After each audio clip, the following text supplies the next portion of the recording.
We just tryna get it poppin', what's good? Yeah, yeah. You know all my bitches love it when we get turned. Oh, yeah. And no, it ain't no turning down, baby. Hey subscribers, I'm doing this video because I want to add another series to this channel because you know how much I love series. So I wanted to do a series called the Lhop Book Club, and I just really want this series to be mostly about book recommendation, very interactive. Comment if you have any book recommendations, and then I'll also be sharing my book recommendations, and I'll just be doing, you know, reviews and stuff of stuff I love to read, from books, graphic novels,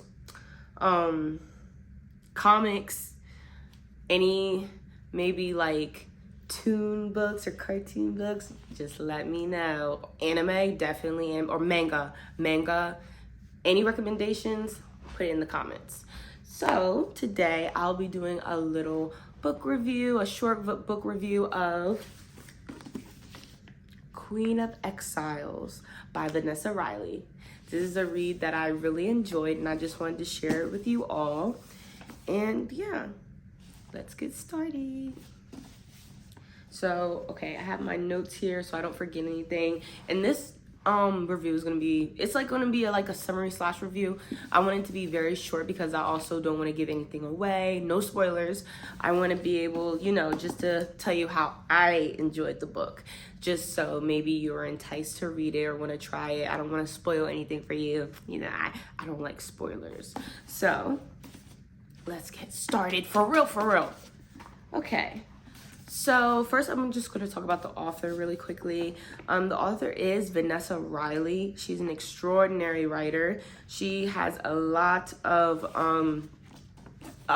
good work in her repertoire, from Island Queen, which was a Good Morning America buzz pick, and she also got an award for Sister Mother Warrior.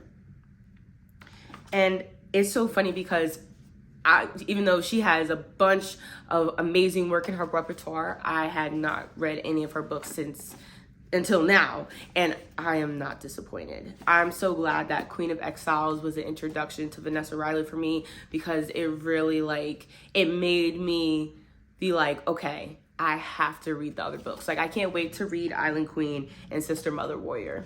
So yeah, she is a Southern girl with a Irish and Trini background. She has a doctorate in mechanical engineering and a master's in industrial engineering and engineering management from Stanford University. And she also earned her BS and MS in mechanical engineering from Penn State University. And I really like this story, and I like how her other stories emphasize sisterhood, you know, blackness, and she spotlights stories that are, you know, untold stories, or stories and people who have been erased from history. So I really appreciate that. And yeah, I want to get into the book right away. If you want, you can like read more about her, or I also did a book review on my blog post on my website. It's in my blog post section, and I'll put the link in the bio so you can read more about her. I go into more in depth about Vanessa in that piece I do. So let's get straight into the book. I'm just gonna talk about, well, first I'm gonna read you the summary in the title pages. So, in 1810, see, I don't know why, but I feel like I have to do an accent with it because this is taking place during the Victorian and Regency era. I'm gonna do an accent, I'm joking. Am I? Okay. Damn, like, this flash is really getting me. Like, I'm like, oh, paparazzi. In 1810, Louise is crowned queen of the newly liberated Kingdom of Haiti as her husband begins his reign over the first and only free black nation in the Western Hemisphere. After a long and bloody revolution, Haitians still struggle under mountains of debt to France and indifference from former allies Britain and the new United States. Louise desperately tries to steer the country's political course as King Henry manages its internal strife. But in 1820, King Henry is overthrown by political rivals. Louise and her daughters flee to Europe, and in exile, the resilient Louise redefines her role, recovering Henry's lost fortune and establishing herself as an equal to the kings of European nations. With newspapers and gossip tracking their every movement, Louise and her daughters tour Europe like other royals, complete with glittering balls and princes with marriage proposals. As they find their footing and acceptance, they discover more about themselves, their blackness, and the opportunities they can grasp in a European and male-dominated world. Queen of Exiles is the tale of a canny and bold survivor who chooses the fire and ideals of political struggle and then is faced to rebuild her life on her own terms, forever a queen. Y'all, when I found the book and I read the inside, I was like, ooh. Instantly it got my attention because I'm like, ooh, a black queen. And I just was like, that is my preference. That was a interesting grabbing point for me because I'm like, I want to read about a black queen and someone in history who was real. She isn't made up. She was a real historical figure that I never knew about. I was never taught in school. So I wanted to, read more about her and her journey and her life. And this is a historical fiction genre, but it has elements in it that are facts. And she was a real historical figure. So I really I was like, okay, let me get the skinny on Marie Louise Christophe. And this is exactly what the book does. It shows her journey and how she really survived exile, how her and her daughter survived exile. So yeah, I want to get into my notes right away because I'm already touching on it without really elaborating. But yeah, I already told you how I love this is one of the reasons why I love the historical fiction genre, because obviously historical fiction, it can be you can have a historical fiction novel where it's none of the characters are people in history, they're not real, but they take place in real places or real time period setting. It takes place in the past or whatever. But this one, I like this type of historical genre because it really is about a real person in history. And it's your choice to decide, are the details completely true? Because sometimes with history itself and just life, everything is, passed down, or even theories and telltales and just hearsay that can be true or it could be switched a little. But let me get into my notes. Queen of Exiles by Vanessa Riley. So mostly this is a beautiful survival story mixed with grief, love, and motherhood. And those are just some of the topics that come up in the novel. There's so much more, but I want to touch on the ones that really stuck out to me. One of them is Vanessa Riley's utilization of the newspaper clippings. I really enjoyed that because it really showed how first of all, it helped with the timeline, because in the novel it goes back and forth from, as she's in exile to back when she was in Haiti before the coup happened, and then even forward after being in exile for a long period of time. And I'm not trying to give it's so hard not to give anything away, but yeah, so when you first start reading the book, she's already in exile, so it goes back and forth. So it helps with the timeline, it helps with the time jumps, and it also shows the press clippings also shows how much a celebrity Marie Louise Christophe was. The press was on her. Plus, and any celebrity, the press is, it pesters the celebrities, but it's even more so because she is a black royal in Europe, where they would never have the notion that royalty could have black skin. So it's the press really were on her. They criticized her. They surrounded her with gossip. Some true, some are just, oh, we saw you with this person. We saw that type of stuff. So I really liked the press clippings because it showed just how much she was a celebrity in her own right. She was a socialite. And then it also shows how they really did watch her every move. It's whew, my goodness. She had no privacy. And I also love I even forgot to say these.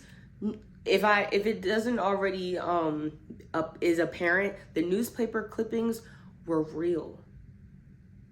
The newspaper clippings in the book are authentic. The author, did her research, and these are the press clippings that she found in her research and her study of this for this whole book. The press clippings are authentic.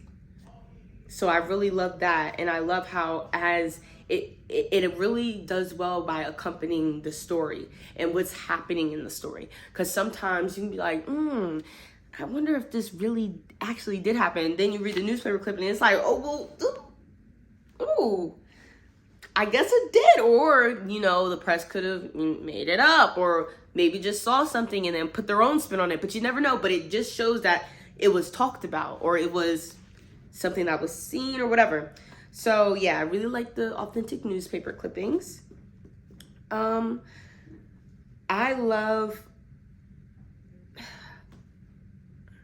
really enjoyed and appreciated the author's showcase and portrayal of Blackness and being Black, and like being comfortable in one's Blackness. And it's so crazy because it shows like the difference from Marie Louise being in Haiti and like Blackness in Haiti versus Blackness in Europe. And in either way, it just shows how Marie Louise reveled in her Black beauty and her Blackness anywhere, everywhere. Haiti and in Europe. And she taught her daughters to do the same. But I love how the author touches on how like there's similarities and differences between like the Blackness when she's in Haiti and when she's in Europe. The main character, Marie Louise, she, touches on sometimes in the novel, she touches on how there is like some internal strife due to previous colonization.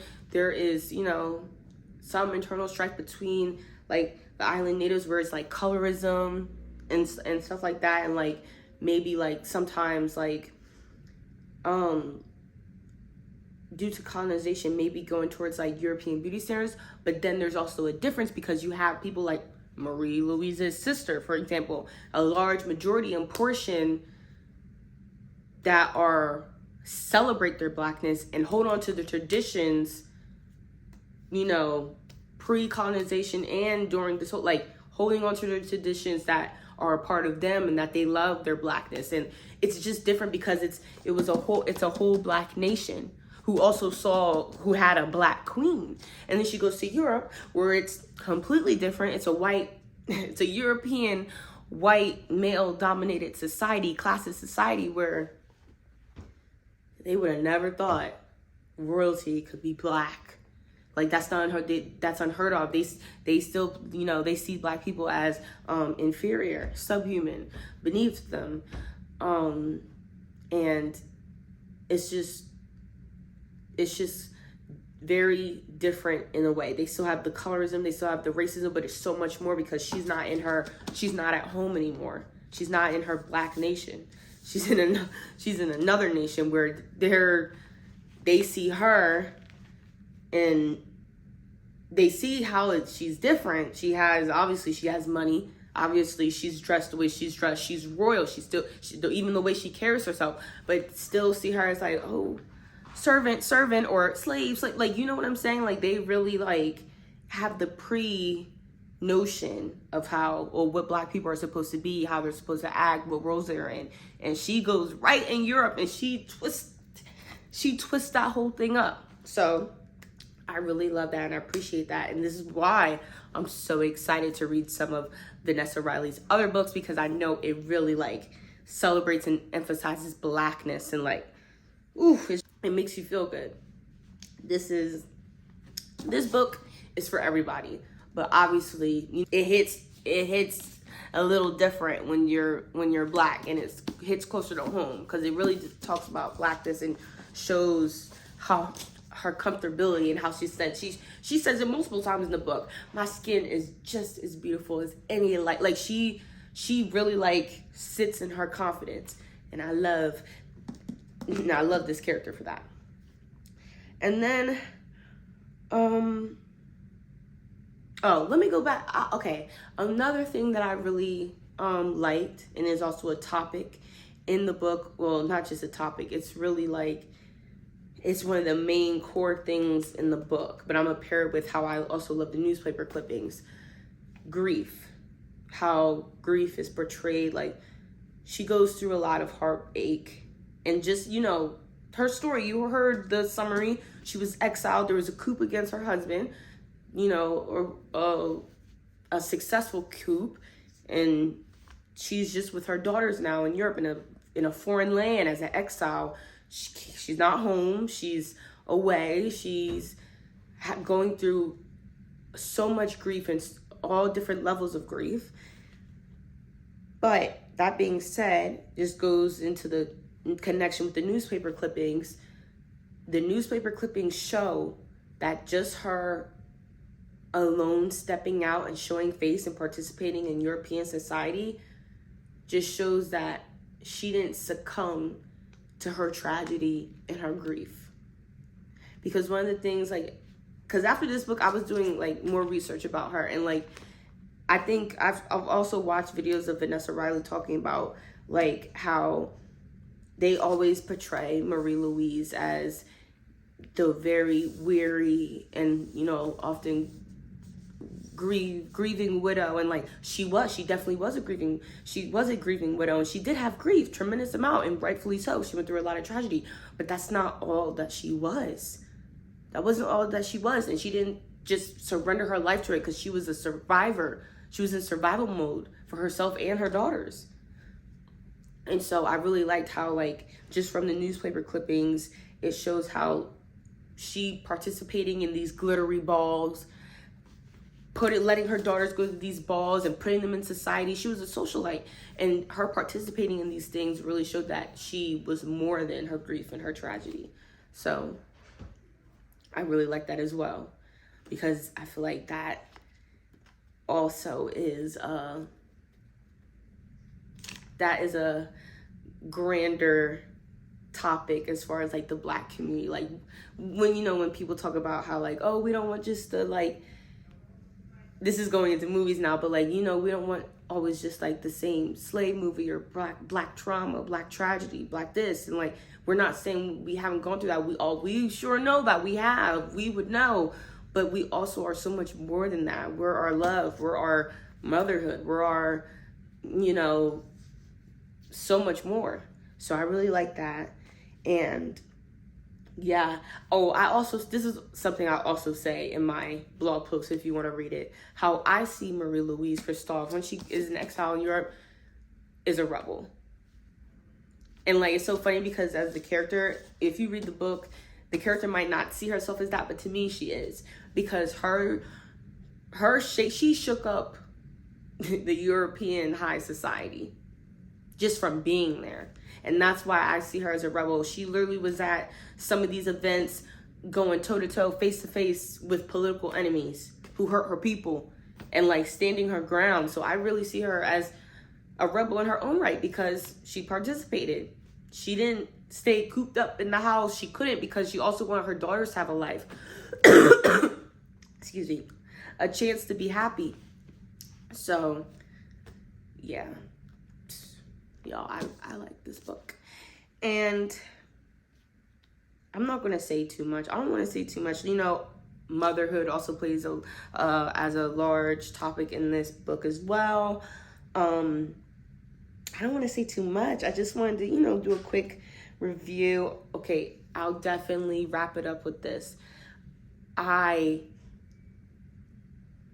appreciated, loved, enjoyed Vanessa Riley's showcase of all forms of love.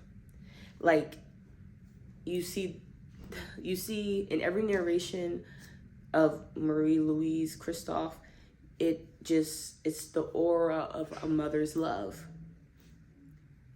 And then when she talks about her husband, the love of a woman, the love she has for her husband, her late husband. When she talks about her nation, the love for her nation, the love for her people. And I just really enjoyed the nuances of love and how it could be painful. Love can be painful when you're separated from what you love, or forced away from what you love, and then also it used as a tool to survive.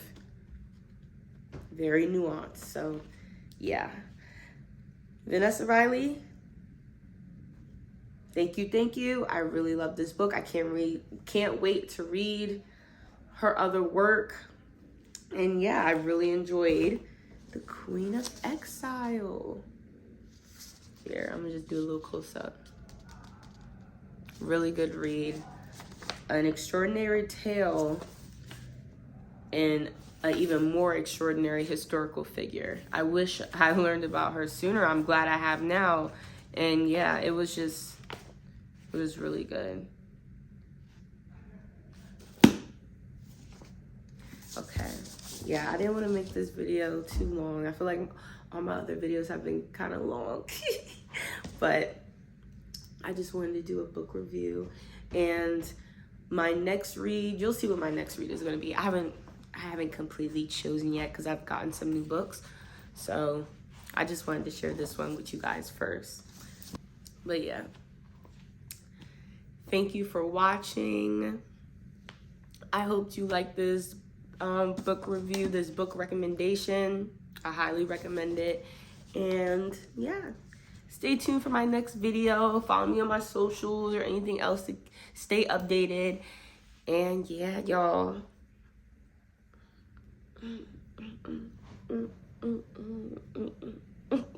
Okay, sorry, I had to do a little dance break because I'm kind of tired. But okay, bye. Oh, comment, like, and subscribe. Okay, bye. What's good? Cause we just tryna get it poppin', what's good? Yeah, yeah. You know all my bitches love it when we get turned. Oh, yeah. And no, it ain't no turning down, baby. Yeah. Ain't no drama, we just tryna have a good time. Me and my girl stepping out in the all black. A little bit 10 on her feet, don't know how to act. Pulling up to the scene with a top back. Money ain't even a thing, cause we got